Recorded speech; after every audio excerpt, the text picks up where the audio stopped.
ருசியா பாக்குற ருசியா சமையல் செய்வியா நீ பசும்பாலையில துவரம் பருப்ப கடைஞ்சு தாளிச்சு கொடுக்கட்டுமா பத்திய சோறா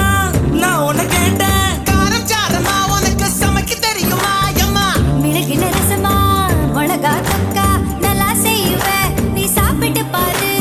நண்டு வறுக்க தெரியுமா கோழி பொறுக்க தெரியுமா ஆட்டுக்கால நசுக்கி போட்டு சூப்பு வைக்க தெரியுமா ஏன் இடுப்பு ஓரமா இருக்குதையா காரமா கண்டு நீயும் குடிச்சுக்கா எடுத்துக்கையா தாராளமா கல்யாணம் தான் கட்டிக்கிட்டு ஓடி போலாமா இல்ல ஓடி போய் கல்யாணம் தான் கட்டிக்கலாமா